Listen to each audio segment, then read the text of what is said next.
예, 보궐선거 참패 이후 타개책으로 지난주 김기현 2기 지도부가 출범을 했죠. 그리고 이제는 정쟁이 아니라 민생에 집중하겠다 했습니다. 회초리를 든 민심을 반전시킬 만한 어떤 카드들을 준비하고 있는지 국민의힘의 신임 정책위 의장 지금부터 만나보죠. 물론 당내 현안들도 같이 짚겠습니다. 국민의힘 유희동 신임 정책위 의장 연결이 되어 있습니다. 유희동 의장님 안녕하세요. 네, 안녕하세요. 오랜만입니다. 예, 축하드립니다. 감사합니다. 어깨가 많이 무거우시죠? 예, 좀 많이 무겁네요. 정책위 의장이 나오셨으니까요. 정책 관련한 네, 질문부터 좀 드리겠습니다. 네, 우선 전국의 이장과 통장들에게 지급하는 기본수당 지금은 월 네, 30만 원인데 이걸 40만 원까지 인상하자 이렇게 정부와 지자체에 제안하셨네요. 네. 예, 어떤 내용일까요? 사회자님이 어느 동네 사시는지 잘 모르겠는데, 저 네, 서울 시내를 이렇게 다니다 보면, 네, 대도시 중심으로, 통장님들을 모십니다라는 프랜카드를 저희가 종종 보게 됩니다. 맞습니다. 예, 그만큼 이 통장 이장을 구하기가 어렵거든요. 근데 이게 통장 이장이 실질적으로 행정 조직에서는 거의 모세혈관 같은 역할을 하고 있어서 음, 이분들에게 주어지는 임무는 너무 많은데 뭐라 그럴까요? 이렇게 수당이라 그럴까요? 네, 이분들이 할 수 있는 인센티브라는 게 전혀 이분들에게는 동기부여가 전혀 되지 않아서 구하기가 어렵다는 이야기를 많이 듣고 있거든요. 예, 예, 뭐 예를 들자면 이분들에게 주어진 임무가 정말 많은데 예를 들면 어려운 분들을 찾아서 그분들을 발굴하고 그분들을 지원하고 동사무소에 그거를 알리고 이런 일부터 시작해서 하다못해 실제 거주하고 있는지 안 하는지도 이렇게 전화로 물어보시고 방문해서 물어보시고 하는데 음, 이 분들이 예를 들자면 김현정 선생님하고 이렇게 전화를 드렸다가 네. 어디 사시는 누구 맞으십니까? 라고 확인하는 순간 이 전화를 받는 분들의 태도가 바뀌고 당신이 왜 나한테 그걸 확인하지?서부터 이렇게 좀 환경 자체가 열악한 것 같아요. 그래서 예, 예. 따지고 보니까 모세혈관 같은 역할을 하는 중요한 분들인데 지금까지 대우가 좀 좋지 않았다 이런 지적이 많았군요. 예, 그런데 그분들께 30만 원이면 하루 10,000원 꼴이니까 네, 네. 예, 그것을 조금 더 올려보자는 취지로 현실화. 제안을 했습니다. 알겠습니다. 현실화는 어려울 것 같고요. 현실화도 조금 아니에요? 그렇죠. 이게 직업은 아닐 테니까. 알겠습니다. 예, 알겠습니다. 예. 근데 이게 연간 1,380억 원 정도가 소요가 되던데 네, 4년 그렇습니다. 전에 문재인 정부 때 20만 원에서 30만 원 수당 올릴 때, 그러니까 10만 원 네. 수당 올릴 때 당시 전신인 자유한국당에서는 이거 총선용 생색내기다, 포퓰리즘이다 반대했었거든요. 글쎄, 지금도 저는 총선 앞두고 있어서 또 그런 좀 우려 나오지 않겠습니까? 그런 비판이 있을 수도 있는데 저는 그때 당시에도 저는 이 법을 찬성했던 사람이어서요. 예, 예, 예. 예. 그 말로 그러면 가름이 좀 되겠네요. 그때도 현실적으로 조금 더 올려야 된다는 의견이셨고, 지금은 더 올려야 된다는 의견. 현실적으로 저 하루 일당 10,000원 정도에 해당되는 금액을 받고 이 일을 한다는 게 현실적으로 좀 쉽지는 않은 상황이니까요. 알겠습니다. 민주당에서는 예. 이제 총선용 포퓰리즘 아니냐 지적을 하면서도 일단 올리는 것에 대해서는 동의를 한 상황, 추진은 될 것 같네요. 그 의대 정원 확대 문제에 대해서는 여야가 공감대를 이루고 있는 것 같은데, 다만 예. 몇 명을 그래서 늘릴 것이냐, 몇 명을 예. 늘려야 적절하냐, 이 문제는 논의의 스펙트럼이 굉장히 넓더라고요. 이거 기분 내키는 대로 2배 늘려 이렇게 할 수 있는 문제는 아니고 그렇습니다. 정밀한 조사가 바탕이 돼야 될 텐데 몇 네. 명 정도 선을 정책위 의장님은 생각하고 계세요? 글쎄 지금 저는 이거를 정밀 수요 조사를 해봐야 된다는 생각을 갖고 있고요. 예. 그 수요자나 공급자나 이것에 대한 의견을 좀 받을 필요가 있다고 생각해요. 지금까지는 논의가 왜 해야 되는지 음흠. 또 어떻게 해야 되는지에 대한 논의가 중심이었다면 이제는 무엇을 해야 되는지에 대한 논의의 시간이거든요. 네, 네. 그렇기 때문에 이 숫자도 방금 말씀 주셨던 것처럼 기분 내키는 대로 음. 2배, 3배 이렇게 할 수 있는 것이 아니니까 예. 실제로 우리가 필요한 지역 의료 인력이 몇 명이고 예. 어, 필수 의료 과목에 필요한 인원은 몇 명이고 예. 그리고 그 해당 병원들에서 감내할 수 있는 것은 어떻게 되고 또 그것을 가리키는 교육기관에서 수용할 수 있는 인원은 어떻게 되는지를 이제부터 수요조사를 좀 해야 될 거라고 생각을 합니다. 아, 그리고 그 조사 결과를 바탕으로 예. 이해관계자들이 이제 모여서 이제 뭐 단계적으로 하든지 아니면 한 번에 하든지 뭐 이런 방법도 한번 같이 논의를 해봐야 될 거고요. 그럼 아직 좀 지금 갈 시간이 좀 필요한 것 같습니다. 갈 길이 좀 먼가요? 그 정원 확대 수에 대해서는? 멀다고 하기도 뭐 이게 다 각자 느끼는 그 체감의 정도가 다르기 때문에 어느 정도가 뭐 멀고 어느 정도가 물론 가까운지는 그렇긴 합니다만. 모르겠습니다만 네. 오늘 내일 결정할 수 있는 사항은 아닌 것 예. 같고요. 예. 하여튼간 올해 말까지 이 부분에 대해서 집중적으로 좀 논의를 하려고 하니까요. 올해 말. 최대한 빠른 시간 내에 결론을 좀 냈으면 합니다. 음. 이게 의료 관계자분들하고도 얘기를 해야 되고 또 이것을 바탕으로 소비자들 그러니까 국민들이 어떤 반응을 보이시는지도 네. 좀 살펴봐야 될 거고요. 또 이것은 법을 또 바꿔야 되는 거기 때문에 그렇죠. 야당하고의 논의도 좀 필요한 부분이 있어서 물론입니다. 조금 뭐 오늘 내일 결정할 수 있는 상황은 아닌 것 같습니다. 알겠습니다. 올해 말까지. 지금은 그러면은 뭐 보도로는 300명이다, 뭐 1000명이다, 3000명이다 다양한 보도가 나오는데 다 열어놓. 이거는 정해진 게 없는 거네. 그냥 열려 있는 거네요. 그러니까 이게 워낙에 관심이 뜨겁다 보니까 이제 언론 입장에서는 거의 이런 뭐 이렇게 자신들이 갖고 있던 평소의 생각들을 숫자에 반영해서 기사로 내는 게 아닌가 싶고요. 네. 지금은 뭐 그에 대한 논의는 전혀 이루어진 바가 없습니다. 전혀 이루어진 바가 없다. 알겠습니다. 당 현안으로 들어가 보겠습니다. 유이동 정책위 의장 만나고 있습니다. 혁신위원회 수는 7명에서 11명 정도가 될 거다. 내일까지 인선을 마무리할 거다. 맞나요? 예, 뭐 저도 언론을 통해서 그렇게 들었습니다. 예. 여성과 전문가를 많이 모시고 싶다. 이게 이제 인요한 위원장의 메시지던데요. 네. 유이동 정책위 의장은 어떤 분들이 좀 오셔야 된다고 보세요? 뭐 저도 지도부 일원이니까 구체적으로 뭐 방향성이나 뭐 이런 것들을 말씀드리는 게 좀 조심스러운데 방금 언론 보도를 보면 그런 구성을 했으면 좋겠다라는 그 위원장님의 뜻이 있으신 것 같아요. 예. 근데 저는 뭐 어찌됐건 뭐 너무나 당연한 얘기지만 지금 당이 처한 상황이 너무 어려우니까 이 문제를 슬기롭게 헤쳐나갈 수 있는 그 지혜를 주실 수 있는 분이라면 뭐 그 어떤 분들을 모신다고 하더라도 저는 뭐 이렇게 크게 문제가 될 것 같지는 않습니다. 비윤계 인사까지 포함하느냐 마느냐는 굉장히 중요한 관전 포인트였어요. 혁신위에다가 쓴소리꾼 비윤계를 넣느냐 마느냐. 그런데 오늘 아침 중앙일보 단독 보도 보셨겠습니다만 천하람 당협위원장, 대표적인 비윤계인 천하람 변호사한테 인요한 혁신위원장이 전화를 해서 혁신위원으로 와주십시오 제안을 했다는 겁니다. 네. 예. 그런데 천하람 예. 위원장은 뭐 여러 가지 사정으로 잠시 후에 제가 인터뷰 들려드릴 겁니다만은 여러 가지 사정으로 거절을 한 상황. 요건 어떻게 보세요? 글쎄 뭐 그 위원장님께서 결정을 하시고 뭐 하실 문제지만 다양한 분들의 목소리를 듣는다는 차원에서는 전 좋은 의견인 것 같고요. 천하람 위원장께서 그것을 어떤 이유에서 거절하셨는지는 모르겠습니다만 그 외에도 다양한 분들이 좀 적극적으로 혁신위 활동에 좀 참여를 했으면 좋겠다는 생각이 있습니다.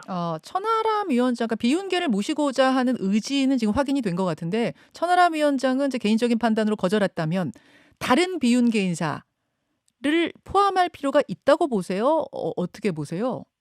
근데 그거를 뭐 딱히 뭐 비윤이다 뭐 친윤이다 이렇게 나눌 문제는 아닌 것 같고요. 지금 현재 우리 당이 다양한 목소리를 받아들여야 된다는 것에 대해서는 누구나 공감을 하는 거니까 예. 그게 비윤이든 아니면 비윤을 넘어서 당에 대해서 아주 비판적으로 생각하시는 당 외 인사든 좀 다양한 목소리를 들어서 변화를 qui하는데 도움이 된다면 전 그 어느 누구도 뭐 제한이 있을 이유는 없다고 생각합니다. 제한을 둘 이유는 없다.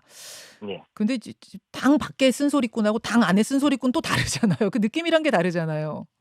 근데 이게 선거라는 게 그렇지 않습니까? 예. 이제 지금 이게 우리가 혁신위를 발족시킨 이유가 뭐 여러 가지 이유가 있겠습니다만 그 중에 가장 중요한 이유가 하나가 총선에 대비하겠다는 그런 의지니까요. 그렇죠. 근데 이제 총선이라는 게 지금 저희가 소선거구제를 하고 있고 소선거구제라는 것은 양당제를 만들 수밖에 없는 제도적 특징을 갖고 있고 양당제라는 것은 그 정당의 특성이 캐치올 파티잖아요. 그러니까 모든 이슈들을 다 담아야 되는 정당이 된단 말이죠. 예. 소위 말해서 백화점 정당이 돼야 되는데 예.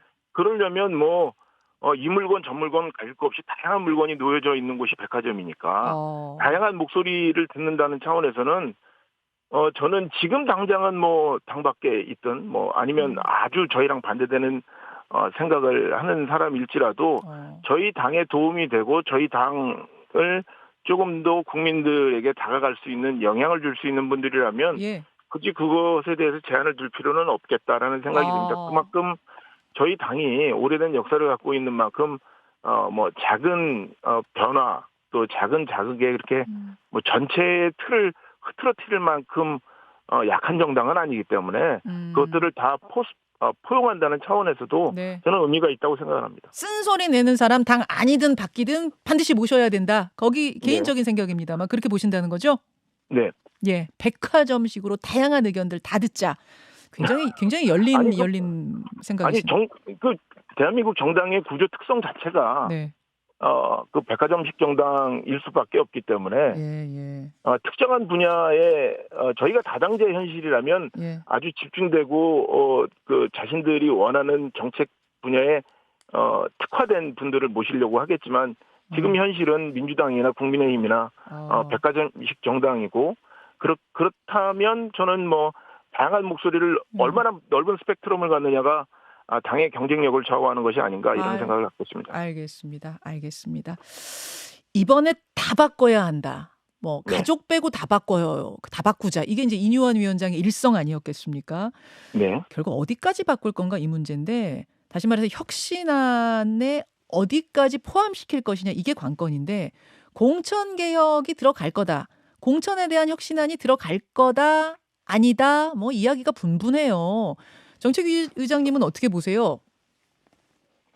글쎄요, 혁신위의 역할이 무엇이다라고 규정이 돼 있는 것이 없잖아요, 없어요. 아직까지는. 없습니다. 예, 그리고 당신들이 혁신위를 어떤 방향으로 이끌어 가겠다라는 천명도 아직은 뭐 구체적인 건 없었으니까 아마 예. 그 위원회가 구성이 되면 그런 비전을 밝히시는 시간을 갖겠지만 제가 보기에는 뭐 공천에 대한 이야기를 포함해서 당에 관한 전체를 이야기할 수 있으면 그 당의 역할의 일부 중에 또 공천이라는 부분이 들어가 있으니까 네. 그게 뭐 자연스러울 것 같아요. 뭐 공천에 대한 이야기를 하는 것도. 하긴 지금 총선을 코앞에 두고 꾸려지는 혁신 위기 때문에 네, 공천에 대한 뭐 시시콜콜 뭐 룰을 정하는 건 아니지만 공천에 네, 대한 개혁의 큰 방향을 제시하지 않는다면 그걸 네. 혁신안에 넣지 않는다면 맹탕 이야기 나올 수밖에 없겠네요. 그 당의 혁신 중에 한 분야가 그 부분일 테니까 예. 그 뭐 혁신위에서 그 부분을 언급하는 것이 저는 매우 자연스럽다고 생각을 합니다. 예, 예, 음. 매우 자연스럽다. 혁신안에다가 그러면 어느 정도의 공천에 대한 개혁안을 넣을 것인가, 혁신안을 넣을 것인가 이 부분인데 일각에서 나오는 얘기는 기득권 내려놓기. 뭐 기득권이라고 하면은 영남, 뭐 국민의힘은 영남 기득권이 될 거고 민주당은 호남 기득권이 될 거고 이 기득권 내려놓기가 들어가지 않겠느냐. 즉 영남에서 네. 3선 이상 한 중진들은 뭐 험지로 가주십시오. 내지는 불출마하십시오. 이 정도까지도 나올 수 있겠는가. 어떻게 보세요? 글쎄요. 앞서 말씀드린 것처럼 뭐 제가 지도부라 그 부분에 대해서 구체적으로 표현하는 것 자체가 무슨 가이드라인을 주는 것 같아서 아, 예, 예. 매우 조심스러우시죠. 조심스럽습니다만 기득권을 내려놓자라는 것은 뭐 어제 오늘의 이야기가 아니고 뭐 이 정당이 정당 생활을 그 운영을 하면서 늘상 듣는 이야기고 음, 그것을 통해서 또 변화했음을 강조했던 사례가 너무 많기 때문에 예. 저는 뭐 그 위원장님이 그 일성에서 말씀하셨던 것처럼 그런 부분에 있어서 주저하지 않고 뭐 이야기를 하실 거라고 생각을 합니다. 다만 좀 조심스러운 것은 예. 당에 대한 그 이해가 충분히 받침이 된 상태에서 하지 않으면 그것이 의도는 선했지만 결과가 오히려 좀 당을 혼란으로 끄는 그런 게 있지 않을까 싶어서 좀 조심스럽긴 합니다. 방향은 그 방향이 맞는데 네. 이게 굉장히 좀 뭐라고 해야 돼요? 아주 기술적으로 예, 고난이 아주 정치한 부분이기 때문에 그렇죠. 아주 예. 기술적으로 스무스하게 하지 않으면 이것 네. 때문에 갈등 생기고 뭐 네. 최악의 경우 당 쪼개질 수도 있는 문제가 공천이다 그 말씀이시네요. 예. 예. 아니 제 제가 해석이 본 그렇다는 바로는 거죠. 예, 네. 예. 알겠습니다. 그나저나 하태경 의원은 수도권 출마 선언을 했는데 네. 그 후로 이번 타자는 안 나오네요. 아, 글쎄요. 제가 뭐 이번 타자가 나오기를 뭐 기대한다고 얘기하기도 그렇고. 아니 수도권 의원이시니까 제가 사실 아니 수도권 분위기를 누구보다 잘 아실 거기 때문에 질문 드려 봅니다. 아니 그 하태경 의원의 결정이 쉽지 않은 결정인 건 분명하고요. 예, 예. 그래서 좀 매우 높게 평가하고 지금 전체 의석이 300석 아닙니까? 예. 그죠? 그중에 253개가 지역구 의석이거든요. 예. 근데 지역구 의석 253개 중에 121가 수도권입니다. 소위 말하는 서울, 경기, 인천 수도권. 그렇죠. 그러니까 이번 22대에는 아마 수도권 의석이 조금 더 늘 것 같아요. 그러니까 절반이 넘어가는 거거든요. 맞아요. 예. 그러니까 과반 의석을 꿈꾸는 집권 여당으로서는 이 전체 의석의 절반에 해당되는 수도권의 역량을 강화하는 데 총집중을 해야 되는 것은 너무나 당연한 일이고 그런 차원에서 본다면 하태경 의원 같은 분들이 수도권에 와서 출마해 준다는 것은 몇 명 되지 않는 수도권 의원으로서 봤을 때는 매우 힘이 되는 일이고요. 더 와야 된다고 생각하십니까? 다만 지금 인재 영입을 이제 또 하려고 준비하는 거로 알고 있는데 네. 인재 영입을 하는 것이 훨씬 더 수도권에 경쟁력이 있는 건지 아니면 그냥 이식하듯이 이식. 영남에 있는 의원님들을 수도권으로 그냥 강제로 이렇게 하는 것이 경쟁력 따지지 않은 상태로 옮기는 것이 수도권 선거에 도움이 되는지는 좀 면밀하게 고민해 볼 필요가 있을 것 같습니다. 알겠습니다. 오늘은 여기까지 말씀 듣죠. 유희동 정책위 의장님 고맙습니다. 예, 감사합니다. 김현정의 뉴스쇼는 시청자 여러분의 참여를 기다립니다. 구독과 좋아요, 댓글 잊지 않으셨죠?